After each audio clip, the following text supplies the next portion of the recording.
ಸ್ನೇಹಿತರೆ ನಮಸ್ತೆ. ನನ್ನ ಸ್ಟಡಿ ವಿತ್ ಶಂಕರ್ 24 ಯೂಟ್ಯೂಬ್ ಚಾನಲ್ಗೆ ಸ್ವಾಗತ. ಸ್ನೇಹಿತರೆ, ಆಲ್ರೆಡಿ ನಾವು ಕೆಸೆಟ್ ಪ್ರಶ್ನೆ ಪತ್ರಿಕೆಯ ಕೆಲವು ಪ್ರಶ್ನೆಗಳನ್ನು ಹಿಂದಿನ ನನ್ನ ವಿಡಿಯೋಗಳಲ್ಲಿ ಚರ್ಚೆಯನ್ನು ಮಾಡಿದ್ದೀನಿ. ಸ್ನೇಹಿತರೆ, ಬನ್ನಿ ಮುಂದಿನ ಒಂದು ಪ್ರಶ್ನೆಗಳನ್ನು ಚರ್ಚೆಯನ್ನು ಮಾಡೋಣ.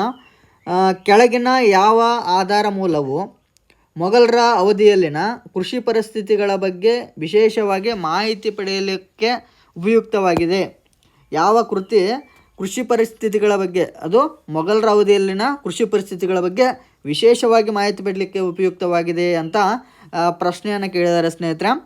ಇದರ ಸರಿಯಾದ ಉತ್ತರ ಐನ್-ಇ ಅಕ್ಬರಿಯಲ್ಲಿ ಮೊಘಲರ ಕಾಲದ ಅಂದಿನ ಕೃಷಿ ಪರಿಸ್ಥಿತಿಗಳ ಬಗ್ಗೆ ವಿಶೇಷವಾಗಿ ಮಾಹಿತಿಯನ್ನು ನೀಡಿದ್ದಾರೆ. ಯಾವ ಕೃತಿಯಲ್ಲಿ? ಐನ್-ಇ ಅಕ್ಬರಿ. ಇಂಪಾರ್ಟೆಂಟ್ ಇದು, ಐನ್-ಇ ಅಕ್ಬರಿ ಎಂಬ ಕೃತಿಯಲ್ಲಿ. ಇನ್ನು ಅಬ್ದುಲ್ ಫಜಲ್ ಅವರ ಪ್ರಕಾರ ಅಕ್ಬರ್ ಉಣ್ಣೆಯ ಬಟ್ಟೆಗಳನ್ನು ತಯಾರಿಸುವ 1,000 ಕಾರ್ಖಾನೆಗಳನ್ನು ಪ್ರಾರಂಭಿಸಿದನು. ಅವರು ಎಲ್ಲಿ ಈ ಕಾರ್ಖಾನೆಗಳನ್ನು ಆರಂಭಿಸಿದರು ಅಂತ ಪ್ರಶ್ನೆಯನ್ನು ಕೇಳಿದ್ದಾರೆ ಸ್ನೇಹಿತರೆ. ಇದರ ಸರಿಯಾದ ಉತ್ತರ ಲಾಹೋರ್. ಅಬುಲ್ ಫಜಲ್ ರವರ ಪ್ರಕಾರ ಅಕ್ಬರ್ ಉಣ್ಣೆಯ ಬಟ್ಟೆಗಳನ್ನು ತಯಾರಿಸುವ 1,000 ಕಾರ್ಖಾನೆಗಳನ್ನು ಲಾಹೋರ್ನಲ್ಲಿ ಪ್ರಾರಂಭಿಸ್ತಾರೆ. ಇಂಪಾರ್ಟೆಂಟ್ ಇದು. ಅಕ್ಬರ್ ಉಣ್ಣೆ ಬಟ್ಟೆಗಳನ್ನು ತಯಾರಿಸುವ 1,000 ಕಾರ್ಖಾನೆಗಳನ್ನು ಲಾಹೋರ್ನಲ್ಲಿ ಪ್ರಾರಂಭ ಮಾಡ್ತಾನೆ. ಇನ್ನು ಮುಂದಿನ ಪ್ರಶ್ನೆ ನೋಡೋಣ. ಮೊಘಲರ ಅವಧಿಯಲ್ಲಿ ಬೃಹತ್ ಸರಕುಗಳ ಸಾಗಾಣಿಕೆಯಲ್ಲಿ ಪರಿಣಿತಿ ಪಡೆದ ವ್ಯಾಪಾರಿ ವರ್ಗವನ್ನು ಹೀಗೆಂದು ಕರೆಯಲಾಗುತ್ತಿತ್ತು. ಮೊಘಲರ ಅವಧಿಯಲ್ಲಿ ಬೃಹತ್ ಸರಕುಗಳ ಸಾಗಾಣಿಕೆಯಲ್ಲಿ ಪರಿಣಿತಿ ಪಡೆದ ವ್ಯಾಪಾರಿ ವರ್ಗವನ್ನು ಬಂಜಾರರು ಅಂತ ಇದ್ದರು. ಇಂಪಾರ್ಟೆಂಟ್ ಇದು, ಭಾಳ ಇಂಪಾರ್ಟೆಂಟ್. ಮೊಘಲರ ಅವಧಿಯಲ್ಲಿ ಬೃಹತ್ ಸರಕುಗಳ ವ್ಯಾಪಾರ ಸಾಗಾಣಿಕೆಯಲ್ಲಿ ಅವರು ವ್ಯಾಪಾರಿ ವರ್ಗ ಒಂದು ಹುಟ್ಕೊಂಡಿತ್ತು. ಅವರಿಗೆ, ಆ ವ್ಯಾಪಾರಿ ವರ್ಗಕ್ಕೆ ಬಂಜಾರರು ಅಂತ ಕರಿತಾ ಇದ್ರು. ಇಂಪಾರ್ಟೆಂಟ್. ಮುಂದಿನ ಪ್ರಶ್ನೆ ನೋಡೋಣ. ಯಾವ ವರ್ಷದಲ್ಲಿ ರೈತರು, ಕುಶಲಕರ್ಮಿಗಳು, ಕೆಳಜಾತಿಯವರನ್ನು ಒಳಗೊಂಡ ಸತ್ನಾಮಿ ಪಂಥ ಮೊಘಲ್ ಸಾಮ್ರಾಜ್ಯದ ವಿರುದ್ಧ ದಂಗೆ ಎದ್ದಿತು? ಯಾವ ವರ್ಷದಲ್ಲಿ ರೈತರು, ಕುಶಲಕರ್ಮಿಗಳು ಮತ್ತು ಕೆಳಜಾತಿಯವರನ್ನು ಒಳಗೊಂಡ ಸತ್ನಾಮಿ ಪಂಥ ಮೊಘಲ್ ಸಾಮ್ರಾಜ್ಯದ ವಿರುದ್ಧ ದಂಗೆ ಎದ್ದಿತ್ತಂದರೆ 1672ರಲ್ಲಿ. ಯಾವಾಗ್ರಿ? 1672ರಲ್ಲಿ ದಂಗೆಯನ್ನು ಹೇಳ್ತಾರೆ. 1672ರಲ್ಲಿ ಸತ್ನಾಮಿ ದಂಗೆ ನಡೀತದೆ. 1672 ಇಂಪಾರ್ಟೆಂಟ್ ಇದು. 1672ರಲ್ಲಿ ಸತ್ನಾಮಿ ದಂಗೆ ನಡೀತದೆ. 1672ರಲ್ಲಿ ಸತ್ನಾಮಿ ದಂಗೆ ಮೊಘಲರ ವಿರುದ್ಧ ನಡೀತದೆ. ಇನ್ನು ಕೆಳಗಿನವುಗಳನ್ನು ಹೊಂದಿಸಿ ಬರೆಯಿರಿ ಅಂತ ಪ್ರಶ್ನೆಯನ್ನು ಕೇಳಿದಾನೆ ಸ್ನೇಹಿತರೆ. ಪಟ್ಟಿ 1, ಪಟ್ಟಿ 2 ಅಂತ ಡಿವಿಷನ್ ಮಾಡಿದ್ದಾನೆ. ಪಟ್ಟಿ 1ರಲ್ಲಿ ಮುಕ್ದಮ್ ಖುತ್ ಪಟ್ವಾರಿ ಜಮೀನ್ದಾರ ಅಂತ ಇದೆ. ಪಟ್ಟಿ 2ರಲ್ಲಿ ಗ್ರಾಮ ಲೆಕ್ಕಿಗ, ವಂಶವಾಹಿ ಮುಖ್ಯಸ್ಥ, ಗ್ರಾಮ ಪ್ರಮುಖ, ಭೂ ಮಾಲೀಕರು ಅಂತ ವಿಂಗಡಣೆಯನ್ನು ಮಾಡಿದ್ದಾರೆ. ಇದಕ್ಕೆ ನಾವು ರೈಟ್ ದ ಫಾಲೋಯಿಂಗ್ ಮ್ಯಾಚ್ ಮಾಡ್ಬೇಕು. ನಾವೀಗ ಸರಿಯಾಗಿ ಹೊಂದಿಸಿ ಬರೀಬೇಕು ಸ್ನೇಹಿತರೆ. ಮುಕ್ದಮ್ಮ ಈತನಿಗೆ ಏನಂತ ಕರಿತಾ ಇದ್ರು ಅಂದರೆ, ಈತ ಒಬ್ಬ ಗ್ರಾಮದ ಪ್ರಮುಖನಾಗಿದ್ದ. ಮುಕ್ದಮ್ಮ ಗ್ರಾಮದ ಪ್ರಮುಖನಾಗಿರ್ತಾನೆ. ಇನ್ನು ಖುತ್ ಈತ ಭೂ ಮಾಲೀಕನಾಗಿರ್ತಾನೆ. ಇನ್ನು ಪಟ್ವಾರಿ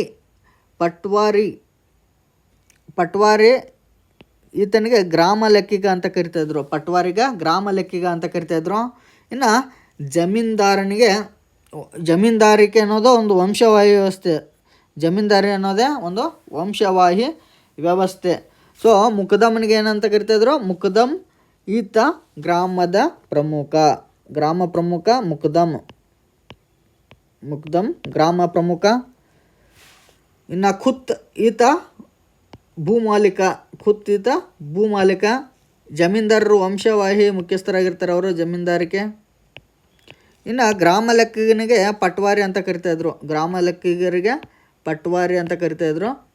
ಇದು ಕೂಡ ಇಂಪಾರ್ಟೆಂಟ್ ಇದೆ. ಓಕೆ, ಇದರ ಸರಿಯಾದ ಆಯ್ಕೆ 2 ಸರಿಯಾಗಿದೆ. ಇನ್ನು ಕೆಳಗಿನವುಗಳನ್ನು ಹೊಂದಿಸಿ ಬರೆಯಿರಿ ಅಂತ ಮತ್ತೆ ಇನ್ನೊಂದು ಪ್ರಶ್ನೆಯನ್ನು ಕೇಳಿದ್ದಾರೆ ಸ್ನೇಹಿತರೆ. ಪಟ್ಟಿ 1 ಪಟ್ಟಿ 2 ಅಂತ ಇದು ಮಾಡಿದ್ದಾರೆ. ಇದಕ್ಕೆ ಯಾವುದು ಸರಿಯಾಗಿ ಹೊಂದಿಕೆ, ಯಾವ ರಾಜನಿಗೆ ಯಾವುದು ಸರಿಯಾಗಿ ಹೊಂದುತ್ತೆ ಅಂತ ಕೇಳಿದ್ದಾರೆ. ಇವು ಕಟ್ಟಡಗಳಿದ್ದಾವೆ. ಈ ಕಡೆ ಅದನ್ನು ಕಟ್ಟಿಸಿದವರು ಯಾರು ಅಂತ ಕೇಳಿದ್ದಾರೆ. ಮಿನಾರಿ ಶಂಸಿ ಇದನ್ನು ಕಟ್ಟಿದವನು ಇಲ್ತಮಿಷ್. ಮಿನಾರಿ ಶಂಸಿ ಕಟ್ಟಡವನ್ನು ಕಟ್ಟಿದವನು ಇಲ್ತಮಿಷ್. ಇನ್ನು ಅಲಾಯಿ ದರ್ವಾಜ ಕಟ್ಟಿಸಿದವರು ಅಲ್ಲಾವುದ್ದೀನ್ ಖಿಲ್ಜಿ. ಇನ್ನು ಖೈರ್ ಅಲ್ ಮಂಜಿಲ್ ಇದನ್ನು ಕಟ್ಟಿದವರು ಅಕ್ಬರ್ ಕಟ್ತಾರೆ. ಖೈರ್ ಅಲ್ ಮಂಜಿಲ್. ಇನ್ನು ಚಶ್ಮಾ ಇ ನೂರ್ ಇದನ್ನು ಕಟ್ಟಿಸಿದ ಊರು ಜಹಾಂಗೀರ್ ಕಟ್ಟಿಸ್ತಾನೆ. ಭಾಳ ಇಂಪಾರ್ಟೆಂಟ್, ವಾಸ್ತುಶಿಲ್ಪ ಶೈಲಿನೂ ಇಂಪಾರ್ಟೆಂಟ್ ಆಗುತ್ತೆ ಸ್ನೇಹಿತರೆ. ಮಿನಾರಿ ಶಂಸಿ ಯಾವುದು ಕಟ್ಟಿಸಿದ್ದಾನೆ? ಮಿನಾರಿ ಶಂಸಿ ಕಟ್ಟಡ ಕಟ್ಟಿದವನು ಇಲ್ತಮಿಷ್. ಮಿನಾರಿ ಶಂಸಿ ಇಲ್ತಮಿಷ್ ಕಟ್ಟಿಸ್ತಾನೆ. ಅಲ್ಲಾವುದ್ದೀನ್ ಖಿಲ್ಜಿ ಕಟ್ಟಿಸಿದ್ದು ಅಲಾಯಿ ದರ್ವಾಜ ಭಾಳ ಇಂಪಾರ್ಟೆಂಟ್ ಇದು. ಇನ್ನು ಜಹಾಂಗೀರ್ ಕಟ್ಟಿಸಿದ್ದು ಚಶ್ಮಾ ಇ ನೂರ್ ಇದನ್ನು ಕಟ್ಟಿಸಿದವರು ಜಹಾಂಗೀರ್. ಇನ್ನು ಖೈರ್ ಅಲ್ ಮಂಜಿಲ್ ಕಟ್ಟಿಸಿದ್ದು ಅಕ್ಬರ್ ಅವರು ಕಟ್ಟಿಸ್ತಾರೆ. ಖೈರ್ ಅಲ್ ಮಂಜಿಲ್ ಕಟ್ಟಡ ಅಕ್ಬರ್ ಕಟ್ಟಿಸ್ತಾನೆ. ಇಂಪಾರ್ಟೆಂಟ್. ಸರಿಯಾದ ಆಯ್ಕೆ 3. ಇನ್ನು ಮುಂದಿನ ಪ್ರಶ್ನೆ ನೋಡೋಣ. ಕೆಳಗೆ ಕೊಟ್ಟಿರುವ ಸಿಖ್ ಗುರುಗಳ ಹೆಸರುಗಳನ್ನು ಕಾಲಾನುಕ್ರಮದಲ್ಲಿ ಬರೆಯಿರಿ ಅಂತ ಹೇಳಿದ್ದಾರೆ. ಸ್ನೇಹಿತರೆ, ಫಸ್ಟು ಗುರುನಾನಕ್ ಅವರು ಸಿಖ್ ಧರ್ಮದ ಸ್ಥಾಪಕರು. ಇನ್ನು ಅವರ ಗುರುನಾನಕರ ನಂತರ ಬರೋರು ಗುರು ಅರ್ಜುನ್ ದೇವ್ ಬರ್ತಾರೆ.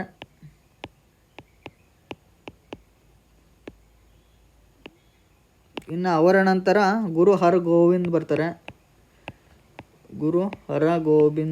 ಇವರು ಬರ್ತಾರೆ. ಇನ್ನು ಅವರ ನಂತರ ಗುರು ಗೋವಿಂದ ಸಿಂಗ್ ಬರ್ತಾರೆ. ಸರಿಯಾದ ಆಯ್ಕೆ 2 ಸರಿಯಾಗಿದೆ. ಗುರು ನಾನಕ್ ಅವರು ಸಿಖ್ ಧರ್ಮದ ಸ್ಥಾಪಕರು. ಅವರ ನಂತರ ಗುರು ಅರ್ಜುನ್ ದೇವ್ ಬರ್ತಾರೆ. ಅರ್ಜುನ್ ದೇವರ ನಂತರ ಹರಗೋವಿಂದ್ ಸಿಂಗ್ ಬರ್ತಾರೆ. ಹರಗೋವಿಂದ್ ಸಿಂಗ್ ನಂತರ ಗೋವಿಂದ್ ಸಿಂಗ್ ಬರ್ತಾರೆ. ಗುರು ಗೋವಿಂದ್ ಸಿಂಗ್ ಬರ್ತಾರೆ. ಇನ್ನು ಮುಂದಿನ ಪ್ರಶ್ನೆ ನೋಡೋಣ. ರಜಪೂತ ಮೇವಾರ ಚಿತ್ರಕಲಾ ಸ್ಕೂಲ್ಗಳಿಗೆ ಈ ಕೆಳಗಿನ ಯಾವುವು ಸೇರಿವೆ ಅಂತ ಕೇಳಿದ್ದಾರೆ. ಸ್ನೇಹಿತರೆ, ಇದರ ಸರಿಯಾದ ಉತ್ತರ ಆಯ್ಕೆ 1 ನಾಥದ್ವಾರ ಮತ್ತು ದೇವಗರ ಇವೆರಡು ರಜಪೂತ ಮೇವಾರ ಚಿತ್ರಕಲಾ ಸ್ಕೂಲ್ಗಳಿಗೆ ಸೇರಿದಿರುವಂಥವು. ನಾಥದ್ವಾರ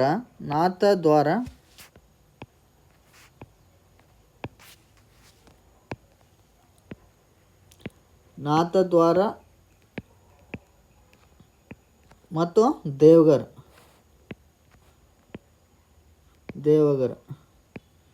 ಇವೆಲ್ಲ ರಜಪೂತರ ಕಾಲದಲ್ಲಿ ಬಂದಿರುವಂಥವು. ಇವೆರಡು ರಜಪೂತರ ಮೇವಾರ ಚಿತ್ರಕಲಾ ಸ್ಕೂಲ್ಗಳಿಗೆ ಹೆಸರುವಾಸಿಯಾಗಿರುವಂಥವು. ಇನ್ನು ಮುಂದಿನ ಪ್ರಶ್ನೆ ನೋಡೋಣ. ಈ ಕೆಳಗಿನವರಲ್ಲಿ ಜೈನ ಶಿಲ್ಪಕಲಾ ಸಂಪ್ರದಾಯದಲ್ಲಿ ಅಹಮದಾಬಾದ್ನ ಜಾಮಿ ಮಸೀದಿಯನ್ನು ಮತ್ತು 3 ದರ್ವಾಜಗಳನ್ನು ಕಟ್ಟಿಸಿದವರು ಯಾರು ಅಂತ ಕೇಳಿದ್ದಾರೆ. ಸ್ನೇಹಿತರೆ, ಈ ಕೆಳಗಿನವರಲ್ಲಿ ಜೈನ ಶಿಲ್ಪಕಲಾ ಸಂಪ್ರದಾಯದಲ್ಲಿ ಅಹಮದಾಬಾದ್ನ ಜಾಮಾ ಮಸೀದಿಯನ್ನು ಮತ್ತು 3 ದರ್ವಾಜಗಳನ್ನು ಕಟ್ಟಿಸಿದವರು ಯಾರು ಅಂತ ಕೇಳಿದ್ದಾರೆ. ಸ್ನೇಹಿತರೆ, ಅಹಮದ್ ಶಾ ಜಾಮಾ ಮಸೀದಿಯನ್ನು ಎಲ್ಲಿ ಕಟ್ಟಿಸ್ತಾನೆ? ಅಹಮದಾಬಾದ್ನಲ್ಲಿ ಕಟ್ಟಿಸ್ತಾನೆ. ಅಹಮದ್ ಶಾ 1. ಇನ್ನು 3 ದರ್ವಾಜವನ್ನು ಕಟ್ಟಿಸಿದವರು ಅಹಮದ್ ಶಾ 1. ಇವು ಜೈನ ಶಿಲ್ಪಕಲಾ ಸಂಪ್ರದಾಯದಲ್ಲಿ ಕಟ್ಟಿಸಿರುವಂತಹ ಪ್ರಮುಖ ಮಸೀದಿಗಳು, ಪ್ರಮುಖ ಕಟ್ಟಡಗಳು, ಮುಸ್ಲಿಂ ಕಟ್ಟಡಗಳು. ಯಾರು ಕಟ್ಟಿಸ್ತಾರೆ? ಅಹಮದ್ ಶಾ 1 ಅಹಮದಾಬಾದ್ನ ಜಾಮಾ ಮಸೀದಿಯನ್ನು, 3 ದರ್ವಾಜಗಳನ್ನು, ಇವೆರಡೂ ಕೂಡ ಜೈನ ಶಿಲ್ಪಕಲಾ ಸಂಪ್ರದಾಯದಲ್ಲೇ ಕಟ್ಟಿರ್ತಾರೆ. ಇನ್ನು ರಾಯಗಢ ಕೋಟೆಯ ಪ್ರಧಾನ ವಾಸ್ತುಶಿಲ್ಪಿ ಯಾರು ಅಂತ ಕೇಳಿದರೆ ಹೀರೋಜಿ ಇಂದುಲ್ಕರ್. ಯಾರು? ಹೀರೋಜಿ ಇಂದುಲ್ಕರ್. ರಾಯಗಢ ಕೋಟೆಯ ಪ್ರಧಾನ ವಾಸ್ತುಶಿಲ್ಪಿ ಹೀರೋಜಿ ಇಂದುಲ್ಕರ್. ಇನ್ನು ಮುಂದಿನ ಪ್ರಶ್ನೆ ನೋಡೋಣ. ಬ್ರಾಹ್ಮಣ ವೆಳ್ಳಾಲರ ನಡುವಿನ ರಾಜಕೀಯ ಆರ್ಥಿಕ ಒಡಂಬಡಿಕೆಯಲ್ಲಿ ಭಕ್ತಿ ಒಂದು ಸೈದ್ಧಾಂತಿಕ ಅಂಶವಿದ್ದುದರಿಂದ ಆ ಮೈತ್ರಿಯು ಸಾಧ್ಯವಾಯಿತು ಮತ್ತು ಹೆಚ್ಚು ಕಾಲ ಉಳಿಯಿತು ಎಂಬ ವಾದವನ್ನು ಮಂಡಿಸಿದವರು ಯಾರು ಅಂತ ಕೇಳಿದರೆ ಸ್ನೇಹಿತರೆ, ಇತಿಹಾಸಕಾರ ಬರ್ಟನ್ ಸ್ಟೈನ್ ಅವರು ಈ ವಾದವನ್ನು ಮಂಡನೆ ಮಾಡ್ತಾರೆ. ಆಯ್ಕೆ 2 ಸರಿಯಾಗಿದೆ. ಮುಂದಿನ ಪ್ರಶ್ನೆ ನೋಡೋಣ. ಮಧ್ಯಕಾಲೀನ ಭಾರತದಲ್ಲಿ ಜನನಾ ವ್ಯವಸ್ಥೆ ಎಂದರೆ ಏನು ಅಂತ ಕೇಳಿದ್ದಾರೆ ಸ್ನೇಹಿತರೆ ಪ್ರಶ್ನೆಯನ್ನು. ಮಧ್ಯಕಾಲೀನ ಭಾರತದಲ್ಲಿ ಜನನಾ ವ್ಯವಸ್ಥೆ ಎಂದರೆ ಏನು ಅಂತ ಕೇಳಿದ್ದಾರೆ ಸ್ನೇಹಿತರೆ. ಇದೊಂದು ಮಹಿಳೆಯರಿಗೆ ಖಾಸಗಿಯಾದ ಒಳಗಿನ ಪ್ರತ್ಯೇಕ ಸ್ಥಳ ಸ್ನೇಹಿತರೆ. ಮಹಿಳೆಯರಿಗೆ ಖಾಸಗಿಯಾದ ಪ್ರತ್ಯೇಕ ಸ್ಥಳಕ್ಕೆ ಜನನಾ ವ್ಯವಸ್ಥೆ ಅಂತ ಕರಿತಾ ಇದ್ದರು ಮಧ್ಯಕಾಲೀನ ವ್ಯವಸ್ಥೆಯಲ್ಲಿ. ಮಧ್ಯಕಾಲೀನ ಇತಿಹಾಸದಲ್ಲಿ ಜನನಾ ವ್ಯವಸ್ಥೆ ಇತ್ತು. ಅದು ಮಹಿಳೆಯರಿಗೆ ಒಂದು ಖಾಸಗಿಯಾದ ಒಂದು ಪ್ರತ್ಯೇಕ ಸ್ಥಳವೇ ಅವರಿಗೆ ಕಟ್ಟಿಸ್ತಾ ಇದ್ದರು. ಜನನಾ ವ್ಯವಸ್ಥೆ ಅಂತ ಕರೀತಾರೆ. ಇನ್ನು ಮುಂದಿನ ಪ್ರಶ್ನೆ ನೋಡೋಣ. ಕೆಳಗೆ 2 ಹೇಳಿಕೆಗಳಿದ್ದು ಒಂದು ಪ್ರತಿಪಾದನೆ ಎಯು ಮತ್ತೊಂದು ಕಾರಣ ಆರ್ ಆಗಿದೆ. ಸ್ನೇಹಿತರೆ, ಪ್ರತಿಪಾದನೆಯನ್ನು ಎ ನೋಡೋಣ. ಪ್ರತಿಪಾದನೆ ಎ ಏನು ಸ್ಟೇಟ್ಮೆಂಟ್ ಇದೆ ಅನ್ನೋದನ್ನು ತಿಳ್ಕೊಳ್ಳೋಣ.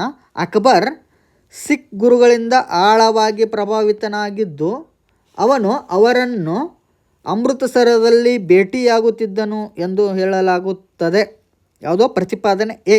ಇನ್ನು ಕಾರಣ ಆರ್ ಏನು ಹೇಳ್ತದೆ? ಅಕ್ಬರನು ಗುರು ಅರ್ಜುನರನ್ನು ಬಂಧಿಸಿದ್ದರಿಂದ ಮತ್ತು ಅವರ ಸಾವಿನಿಂದಾಗಿ ಕಲಹ ಪ್ರಾರಂಭವಾಯಿತು. ಅಕ್ಬರನು ಗುರು ಅರ್ಜುನರನ್ನು ಬಂಧಿಸಿದ್ರಿಂದ ಮತ್ತು ಅವರ ಸಾವಿನಿಂದ ಕಲಹ ಪ್ರಾರಂಭವಾಯಿತು. ಸ್ನೇಹಿತರೆ, ಇದರ ಸರಿಯಾದ ಉತ್ತರ ಏನಂದ್ರೆ ಆಯ್ಕೆ 3 ಎ ಸರಿಯಾಗಿದೆ, ಆದರೆ ಆರ್ ಸರಿಯಾಗಿಲ್ಲ. ಅಕ್ಬರ್ ಸಿಖ್ ಗುರುಗಳಿಂದ ಬಹಳ ಪ್ರಭಾವಿತನಾಗಿರ್ತಾನೆ, ಅವರನ್ನು ಗೌರವಿಸ್ತಾ ಇರ್ತಾನೆ, ಸಿಖ್ ಗುರುಗಳನ್ನು ಭೇಟಿಯಾಗಿರ್ತಾನೆ. ಅದು ಪ್ರತಿಪಾದನೆ ಕರೆಕ್ಟಾಗಿದೆ. ಬಟ್ ಅಕ್ಬರ್ನು ಗುರು ಅರ್ಜುನ್ ದೇವರನ್ನು ಬಂಧಿಸಲಿಲ್ಲ. ಅವರನ್ನು ಬಂಧಿಸಿ ಕೊಂದವನು ಯಾರಂದರೆ ಆತನ ಮಗ ಜಹಾಂಗೀರ್. ಏನು ಮಾಡ್ತಾನೆ? ಗುರು ಅರ್ಜುನರನ್ನು ಬಂಧಿಸಿ ಹತ್ಯೆಯನ್ನು ಮಾಡ್ತಾನೆ. ಆದ್ದರಿಂದ ಆಯ್ಕೆ 3 ಸರಿಯಾಗಿದೆ. ಮುಂದಿನ ಪ್ರಶ್ನೆ ನೋಡೋಣ. ಕೆಳಗಿನ 2 ಹೇಳಿಕೆಗಳಿದ್ದು ಒಂದು ಪ್ರತಿಪಾದನೆ ಎಯು ಮತ್ತೊಂದು ಕಾರಣ ಆರ್ ಆಗಿದೆ. ಪ್ರತಿಪಾದನೆ ಎ ಏನು ಹೇಳ್ತದೆ? ಪ್ರತಿಪಾದನೆ ಎ ಸ್ಟೇಟ್ಮೆಂಟನ್ನು ನೋಡೋಣ. ಮಧ್ಯಕಾಲೀನ ಭಾರತದಲ್ಲಿ ದಲಿತರನ್ನು ಅಂತ್ಯಜರೆಂದು ಕರೆಯಲಾಗುತ್ತಿತ್ತು ಮತ್ತು ಅವರು ಚಾತುರ್ವರ್ಣ ವ್ಯವಸ್ಥೆಯ ಹೊರಗೆ 5ನೇ ಸಾಮಾಜಿಕ ಸ್ತರವನ್ನು ನಿರ್ಮಿಸಿದ್ದರು. ಇನ್ನು ಕಾರಣ ಆರ್ ಏನು ಹೇಳ್ತದೆ ಅಂದರೆ ಆ ಕಾಲದಲ್ಲಿ ಗುಲಾಮಗಿರಿಯೂ ಅಸ್ತಿತ್ವದಲ್ಲಿತ್ತು. ಸಾಮಾನ್ಯವಾಗಿ ಗುಲಾಮರನ್ನು ಅಂತ್ಯಜರಿಗಿಂತಲೂ ಉತ್ತಮವಾಗಿ ನೋಡಿಕೊಳ್ಳಲಾಗುತ್ತಿತ್ತು. ಸ್ನೇಹಿತರೆ, ಇದರ ಸರಿಯಾದ ಉತ್ತರ ಆಯ್ಕೆ 2 ಸರಿಯಾಗಿದೆ. ಎ ಮತ್ತು ಆರ್ 2 ಸ್ಟೇಟ್ಮೆಂಟ್ ಸರಿ, ಆದರೆ ಆರ್ ಎಗೆ ಸರಿಯಾದ ವಿವರಣೆ ಅಲ್ಲ. ಆರ್ ಎಗೆ ಸರಿಯಾದ ವಿವರಣೆ ಅಲ್ಲ. ಮಧ್ಯಕಾಲೀನ ಭಾರತದಲ್ಲಿ ದಲಿತರನ್ನ ಅಂತ್ಯಜರು ಅಂತ ಕರಿತಾ ಇದ್ದರು. ಅವರು ಚಾತುರ್ವರ್ಣ ವ್ಯವಸ್ಥೆ ಹೊರಗೆ 5ನೇ ಸಾಮಾಜಿಕ ಸ್ತರ ವ್ಯವಸ್ಥೆಯನ್ನು ನಿರ್ಮಿಸಿದ್ರು ಅನ್ನೋದು ಸರಿಯಾಗಿದೆ. ಮತ್ತು ಕಾರಣ ಆರ್ ಕೂಡ ಸರಿ, ಆದರೆ ಅದರ ಹೇಗೆ ಇದು ಸರಿಯಾದ ಎಕ್ಸ್ಪ್ಲನೇಷನ್ ಅಲ್ಲ. ಗುಲಾಮಗಿರಿ ಅಸ್ತಿತ್ವದಲ್ಲಿತ್ತು, ರೈಟ್. ಸಾಮಾನ್ಯವಾಗಿ ಗುಲಾಮರನ್ನು ಅಂತ್ಯಜರಿಗಿಂತಲೂ ಉತ್ತಮವಾಗಿ ನೋಡ್ಕೊಳ್ಳುತ್ತದೆ, ಇದು ರೈಟ್. ಇದು ಅಲ್ಬೇರಿನು ತನ್ನ ಕೃತಿಯಲ್ಲಿ ಇದನ್ನು ಉಲ್ಲೇಖವನ್ನು ಮಾಡಿದ್ದಾನೆ. ಅಲ್ಬೇರಿನು ಇದನ್ನು ತನ್ನ ಕೃತಿಯಲ್ಲೇ ಉಲ್ಲೇಖವನ್ನು ಮಾಡಿದ್ದಾನೆ. ಸ್ನೇಹಿತರೆ, ಬನ್ನಿ ಮುಂದಿನ ಪ್ರಶ್ನೆಯನ್ನು ನೋಡೋಣ. ಹೊಂದಿಸಿ ಬರೆಯುವ ರೂಪದಲ್ಲಿರುವಂಥದ್ದು. ಈ ಕೆಳಗಿನ ಕಾಯ್ದೆಗಳು ಮತ್ತು ವರ್ಷಗಳನ್ನು ಹೊಂದಿಸಿ ಬರೆಯುವ ರೂಪದಲ್ಲಿ ಕೇಳಿದ್ದಾರೆ ಸ್ನೇಹಿತರೆ. ರೆಗ್ಯುಲೇಟಿಂಗ್ ಆ್ಯಕ್ಟ್ ಬಂದಿದ್ದು 1773ರಲ್ಲಿ ರೆಗ್ಯುಲೇಟಿಂಗ್ ಆ್ಯಕ್ಟ್ ಬರ್ತದೆ. Regulating act 1773. ಇನ್ನು ಬೆಂಗಾಲ್ ಜುಡಿಕೇಚರ್ ಆ್ಯಕ್ಟ್ ಇದು ಬಂದಿರೋದು 1781ರಲ್ಲಿ ಬೆಂಗಾಲ್ ಜುಡಿಕೇಚರ್ ಆ್ಯಕ್ಟ್ ಬರ್ತದೆ. ಇನ್ನು ಪಿಟ್ಸ್ ಇಂಡಿಯಾ ಆ್ಯಕ್ಟ್ ಇದು ಬಂದಿದ್ದು 1784. ಪಿಟ್ಸ್ ಇಂಡಿಯಾ ಆ್ಯಕ್ಟ್ ಬರ್ತದೆ. ಚಾರ್ಟರ್ ಆ್ಯಕ್ಟ್ ಬಂದಿರೋದು 1793. 1773 ರೆಗ್ಯುಲೇಟಿಂಗ್ ಆ್ಯಕ್ಟ್. 1781 ಬೆಂಗಾಲ್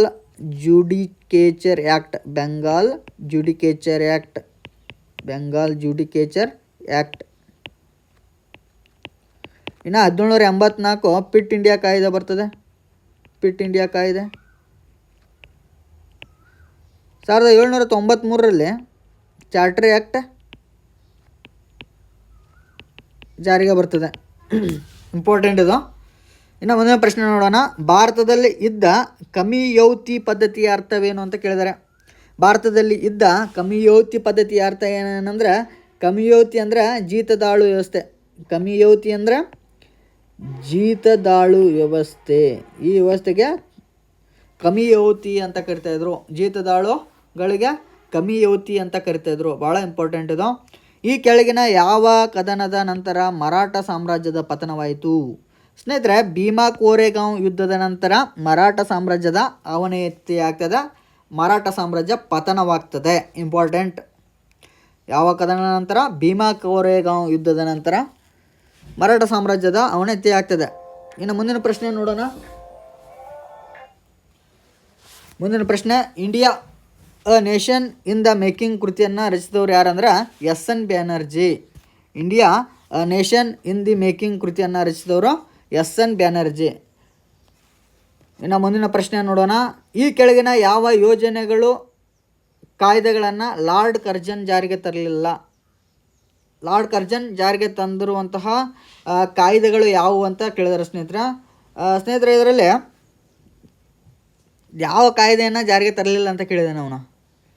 ನಾಗರಿಕ ಸೇವೆಗಳ ಸ್ಥಾಯಿ ಕಾಯ್ದೆಯನ್ನು ತಂದಿಲ್ಲ. ದೇಶಿ ಭಾಷಾ ಪತ್ರಿಕೆಗಳ ಕಾಯ್ದೆ ಕೂಡ ಈತ ತಂದಿಲ್ಲ. ದೇಶಿ ಭಾಷಾ ಪತ್ರಿಕೆಗಳ ಕಾಯ್ದೆ ತಂದಿದ್ದು 1878ರಲ್ಲಿ ಲಿಟ್ಟನ್ ತರ್ತಾನೆ. ಇನ್ನು ಪ್ರಾಚೀನ ಸ್ಮಾರಕ ಸಂರಕ್ಷಣಾ ಕಾಯ್ದೆಯನ್ನು ಲಾರ್ಡ್ ಕರ್ಜನ್ ತರ್ತಾನೆ. ಮತ್ತು ಪೊಲೀಸ್ ಆಯೋಗದ ನೇಮಕವನ್ನು ಕೂಡ ಈ ಲಾರ್ಡ್ ಕರ್ಜನ್ ಮಾಡ್ತಾನೆ. ಇನ್ನು ಮುಂದಿನ ಪ್ರಶ್ನೆ ನೋಡೋಣ. ಬ್ರಿಟಿಷ್ ಈಸ್ಟ್ ಇಂಡಿಯಾ ಕಂಪನಿ ಭಾರತೀಯ ವ್ಯಾಪಾರದ ಮೇಲಿನ ತನ್ನ ಏಕಸ್ವಾಮ್ಯವನ್ನು ಯಾವ ವರ್ಷದಲ್ಲಿ ಕಳೆದುಕೊಂಡಿತ್ತಂದ್ರೆ 1813ರಲ್ಲಿ. 1813ರಲ್ಲಿ ಬ್ರಿಟಿಷ್ ಈಸ್ಟ್ ಇಂಡಿಯಾ ಕಂಪನಿ ಭಾರತೀಯ ವ್ಯಾಪಾರದ ಮೇಲಿನ ತನ್ನ ಏಕಸ್ವಾಮ್ಯವನ್ನು 1813ರಲ್ಲಿ ಕಳೆದುಕೊಳ್ತದೆ. ಭಾಳ ಇಂಪಾರ್ಟೆಂಟ್ ಇದು. ಬ್ರಿಟಿಷ್ ಈಸ್ಟ್ ಇಂಡಿಯಾ ಕಂಪನಿ ಭಾರತೀಯ ವ್ಯಾಪಾರದ ಮೇಲಿನ ತನ್ನ ಏಕಸ್ವಾಮ್ಯವನ್ನು 1813ರಲ್ಲಿ ಕಳೆದುಕೊಂಡಿತ್ತು. ಇನ್ನು ಮುಂದಿನ ಪ್ರಶ್ನೆ ನೋಡೋಣ ಸ್ನೇಹಿತರೆ. ಈ ಕೆಳಗಿನ ರಾಷ್ಟ್ರೀಯವಾದಿಗಳಲ್ಲಿ ಯಾರು ಪ್ರಾಥಮಿಕವಾಗಿ ಸೋರಿಕೆ ಸಿದ್ಧಾಂತ ಮತ್ತು ಭಾರತದಲ್ಲಿ ವಸಾಹತುಶಾಹಿಯ ಆರ್ಥಿಕ ವಿಮರ್ಶೆಯನ್ನು ಅಭಿವೃದ್ಧಿಪಡಿಸಿದ್ದಾರೆ? ಸ್ನೇಹಿತರೆ, ಪ್ರಾಥಮಿಕವಾಗಿ ಯಾರ್ಯಾರು ಅಂದರೆ ದಾದಾಬಾಯಿ ನವರೋಜಿಯವರು, ಎಮ್ ಜಿ ರಾನಡೆ ಮತ್ತು ಆರ್ ಸಿ ದತ್ ಅವರು. ಇವರು ರಾಷ್ಟ್ರೀಯವಾದಿಗಳು. ಇವರು ಪ್ರಾಥಮಿಕವಾಗಿ ಸೋರಿಕೆ ಸಿದ್ಧಾಂತ ಮತ್ತು ಭಾರತದಲ್ಲಿ ಆರ್ಥಿಕ ವಿಮರ್ಶೆಯನ್ನು ಇವರು ವ್ಯಕ್ತಪಡಿಸಿದ್ದಾರೆ. ಆರ್ಥಿಕ ವಿಮರ್ಶೆಯನ್ನು ಅಭಿವೃದ್ಧಿಪಡಿಸಿದ್ದಾರೆ. ಯಾರಂದ್ರೆ Dadabhai Naoroji, M G Ranade, R C Dutt. ಭಾಳ ಇಂಪಾರ್ಟೆಂಟ್. ಆರ್ಥಿಕ ಸೋರಿಕೆ ಸಿದ್ಧಾಂತ ಮತ್ತು ಭಾರತದಲ್ಲಿ ವಸಾಹತುಶಾಹಿ ಆರ್ಥಿಕ ವಿಮರ್ಶೆಯನ್ನು ಅಭಿವೃದ್ಧಿಪಡಿಸಿದವರು Dadabhai Naoroji, M G Ranade, R C Dutt. ಇನ್ನು ಮುಂದಿನ ಪ್ರಶ್ನೆ ನೋಡೋಣ. ಬ್ರಿಟಿಷ್ ಈಸ್ಟ್ ಇಂಡಿಯಾ ಕಂಪನಿಯ ಪ್ರದೇಶಗಳಲ್ಲಿ ಕ್ರೈಸ್ತ ಮಿಷನರಿಗಳ ಚಟುವಟಿಕೆಗಳ ಮೇಲಿನ ನಿಷೇಧವನ್ನು ಬ್ರಿಟನ್ ಪಾರ್ಲಿಮೆಂಟ್ ಹಿಂಪಡೆದ ವರ್ಷ? ಬ್ರಿಟಿಷ್ ಈಸ್ಟ್ ಇಂಡಿಯಾ ಕಂಪನಿಯ ಪ್ರದೇಶಗಳಲ್ಲಿ ಕ್ರೈಸ್ತ ಮಿಷನರಿಗಳ ಮೇಲಿನ ನಿಷೇಧವನ್ನು ಬ್ರಿಟಿಷ್ ಪಾರ್ಲಿಮೆಂಟ್ ಹಿಂಪಡೆದ ವರ್ಷ ಯಾವುದಂದ್ರೆ 1813ರಲ್ಲಿ ಬ್ರಿಟಿಷ್ ಈಸ್ಟ್ ಇಂಡಿಯಾ ಕಂಪನಿಯ ಪ್ರದೇಶಗಳಲ್ಲಿ ಕ್ರೈಸ್ತ ಮಿಷನರಿಗಳ ಚಟುವಟಿಕೆಗಳ ಮೇಲೆ ನಿಷೇಧವನ್ನು ಬ್ರಿಟನ್ ಪಾರ್ಲಿಮೆಂಟ್ ಹಿಂಪಡೆಯಿತು. ಕ್ರೈಸ್ತ ಮಿಷನರಿ ಚಟುವಟಿಕೆಗಳಿಗೆ ಅವಕಾಶವನ್ನು ಕಲ್ಪಿಸಿಕೊಟ್ಟಿದ್ದು 1813ರಲ್ಲಿ. ಕ್ರೈಸ್ತ ಮಿಷನರಿಗಳಿಗೆ ತಮ್ಮ ಧರ್ಮವನ್ನು ಪ್ರಚಾರ ಮಾಡಲಿಕ್ಕೆ ಮತ್ತು ಮತಾಂತರ ಮಾಡಲಿಕ್ಕೆ ಮತ್ತು ಶಿಕ್ಷಣ ಸಂಸ್ಥೆಗಳನ್ನು ಕಟ್ಟಿಸಿಕೊಳ್ಳಲಿಕ್ಕೆ 1813ರಲ್ಲಿ ಅವರಿಗೆ ಅನುಮತಿಯನ್ನು ಕೊಡ್ತದೆ. ಯಾವುದು? Britain parliament. ಮುಂದಿನ ಪ್ರಶ್ನೆ ನೋಡೋಣ. ಈ ಕೆಳಗಿನ ಪೇಶ್ವೆಗಳಲ್ಲಿ ಯಾರು ನಾನಾ ಸಾಹೇಬ್ ಎಂಬುದಾಗಿ ಜನಪ್ರಿಯರಾಗಿದ್ದರು? ಸ್ನೇಹಿತರೆ, ಬಾಲಾಜಿ ಬಾಜಿರಾವ್ ನಾನಾ ಸಾಹೇಬ್ ಎಂದು ಜನಪ್ರಿಯನಾಗಿದ್ದ. ನಾನಾ ಸಾಹೇಬ್ ಬಾಲಾಜಿ ಬಾಜಿರಾವ್ ಅಂತ ಜನಪ್ರಿಯರಾಗಿದ್ದರು. ಇನ್ನು ಮುಂದಿನ ಪ್ರಶ್ನೆ ನೋಡೋಣ. ರಾಜಾರಾಮ್, ಇದು ಪಟ್ಟಿ 1 ಪಟ್ಟಿ 2 ಇದೆ, ಹೊಂದಿಸಿ ಬೇರೆ ರೂಪದಲ್ಲಿದೆ. ರಾಜಾರಾಮ್ ಮೋಹನ್ ರಾಯರವರು ಮೀರತ್ ಉಲ್ ಅಕ್ಬರ್ ಎಂಬ ಪತ್ರಿಕೆಯ ಸಂಪಾದಕರು. ದಯಾನಂದ ಸರಸ್ವತಿಯವರು ಸತ್ಯಾರ್ಥ ಪ್ರಕಾಶದ ಸಂಪಾದಕರು. ಎಸ್ ಎನ್ ಬ್ಯಾನರ್ಜಿ ಅವರು ಬೆಂಗಾಲಿ ಪತ್ರಿಕೆಯನ್ನು ಸ್ಟಾರ್ಟ್ ಮಾಡ್ತಾರೆ. ಇನ್ನು ಜೆ ಸುಬ್ರಹ್ಮಣ್ಯ ಅಯ್ಯರ್ ಅವರು ದ ಹಿಂದೂ ಪತ್ರಿಕೆಯನ್ನು ಆರಂಭಿಸಿದ್ದಾರೆ. ಯಾರು? ಜೆ ಸುಬ್ರಹ್ಮಣ್ಯ ಅಯ್ಯರ್ ಇವರು ದಿ ಹಿಂದೂ ಪತ್ರಿಕೆ ಸತ್ಯಾರ್ಥ ಪ್ರಕಾಶ, ದಯಾನಂದ ಸರಸ್ವತಿ. ಮೀರತುಲ್ ಅಕ್ಬರ್ ಬರೆದವರು. ಪತ್ರಿಕೆಯ ಸಂಪಾದಕರು ರಾಜಾರಾಮ್ ಮೋಹನ್ ರಾಯ್. ಬೆಂಗಾಲಿ ಪತ್ರಿಕೆಯ ಸಂಪಾದಕ SN ಬ್ಯಾನರ್ಜಿ. ಸ್ನೇಹಿತರೆ, ಇಷ್ಟು ಪ್ರಶ್ನೆಗಳನ್ನು ನಾವು ಈ ಒಂದು ತರಗತಿಯಲ್ಲಿ ಡಿಸ್ಕಷನ್ ಮಾಡಿದ್ವಿ. ಇನ್ನುಳಿದ ಪ್ರಶ್ನೆಗಳನ್ನು ಪಾರ್ಟ್ ವೈಸ್ ಆಗಿ ಹಂತ ಹಂತವಾಗಿ ನಾವು ಡಿಸ್ಕಷನ್ ಮಾಡೋಣ ಅಂತ ಹೇಳ್ತಾ ನನ್ನ ತರಗತಿಯನ್ನು ಮುಗಿಸ್ತಾ ಇದ್ದೀನಿ ಸ್ನೇಹಿತರೆ. ಧನ್ಯವಾದಗಳು.